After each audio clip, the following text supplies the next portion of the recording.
Saludos a todos y bienvenidos. Mi nombre es Marco Antonio Ramsés Medina Hernández y soy estudiante de prepa en línea en el grupo M14C4G25046. Mi asesor virtual es Rommel Humberto Manzano Chin y les voy a exponer mi actividad integradora número 1, el átomo y sus alcances, del módulo 14, Universo Natural. El primer acercamiento para definir qué es lo que forma la materia fue entre los filósofos griegos. Uno de ellos fue Demócrito. Él creía que al dividir la materia se llegaría hasta una partícula muy pequeña, sólida e indivisible. Él fue el primero que la llamó átomo, que proviene del griego antiguo átomon, que significa sin división.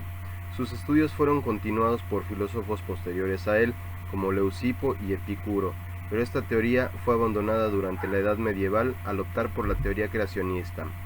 Fue hasta 1773 cuando el químico francés Antoine de Lavoisier postuló su teoría sobre la no creación ni destrucción de la materia, ya que solo se transforma, conocida como la ley de la conservación de la masa, lo cual permitió a John Dalton formular en 1804 la primera teoría atómica moderna y a partir de ahí desarrollarse hasta nuestros días, dando paso a los modelos atómicos propuestos por John Dalton, Joseph John Thomson, Ernest Rutherford y Niels Bohr. En 1804, John Dalton propuso un modelo atómico en el que afirmó que la materia estaba formada por átomos, que son partículas pequeñas que a su vez son indivisibles e inalterables. También afirmaba que todos los átomos de un mismo elemento son idénticos, que los átomos de distintos elementos son diferentes entre sí y que los átomos de diferentes elementos se combinan para formar compuestos en diferentes proporciones y cantidades.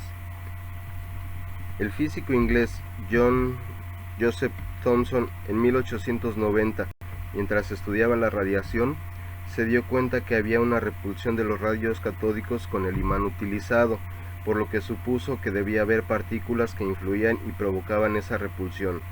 Supuso que estas partículas tenían carga negativa, a las que llamó electrones, y dado que el átomo era neutro, supuso que había carga positiva dentro del átomo, asumiendo que los átomos estaban compuestos por una esfera de carga positiva y los electrones de carga negativa estaban incrustados en ella, como las pasas en el pudín.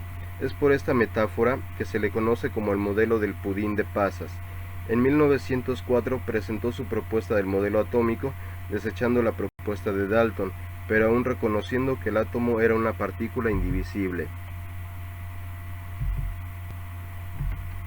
En el modelo atómico de Rutherford, el centro del átomo está constituido por el núcleo donde reside su masa con carga positiva, a la que llamó protón, y una atmósfera electrónica compuesta de órbitas indeterminadas en las que se encuentran los electrones como en el sistema planetario, por lo que concluyó que debe haber espacio vacío.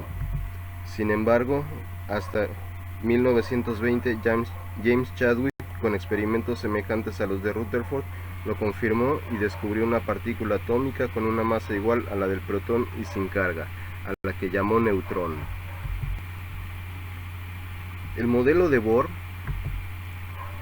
establece que los átomos tienen diferentes configuraciones electrónicas, en que los electrones se mueven en órbitas circulares alrededor del núcleo.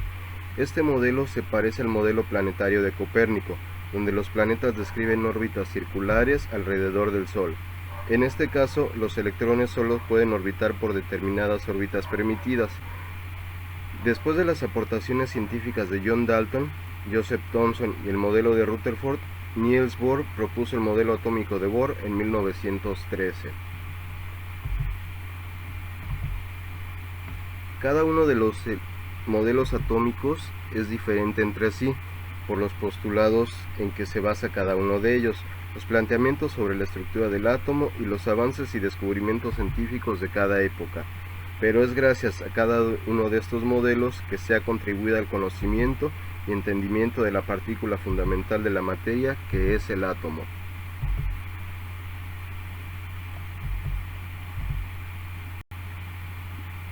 Una reacción química es un proceso mediante el cual una, dos o más sustancias o reactivos transforman su composición para formar una o más sustancias nuevas, productos, absorbiendo o emitiendo energía durante el proceso.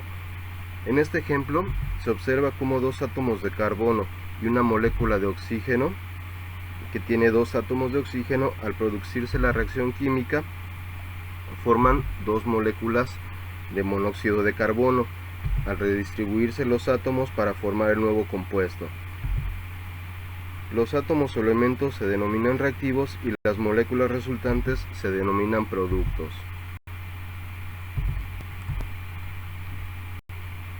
Una ecuación química se utiliza para representar simbólicamente las reacciones químicas.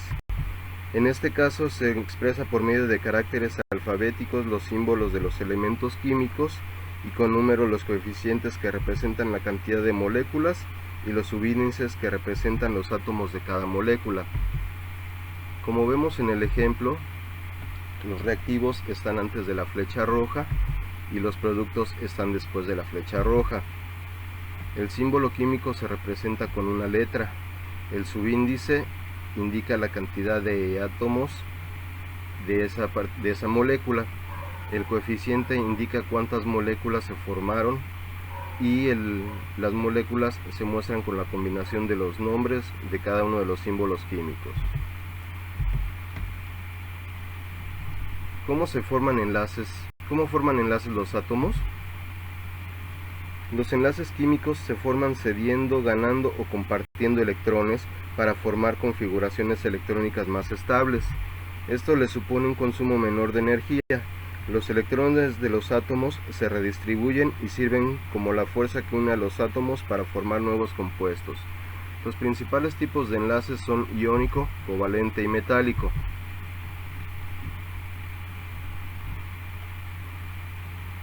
En el enlace iónico, en el cual uno de los átomos cede electrones formando un catión de carga positiva y el átomo que recibe electrones forma un anión de carga negativa. En el enlace covalente, los átomos comparten los electrones ocurriendo en elementos no metálicos. En el enlace metálico, este enlace se forma una nube de electrones que se pierden de las capas de energía externas de los átomos. Esa nube se llama mar de electrones y es lo que mantiene unidos a los núcleos atómicos. Muchas gracias por su atención. Buenas noches.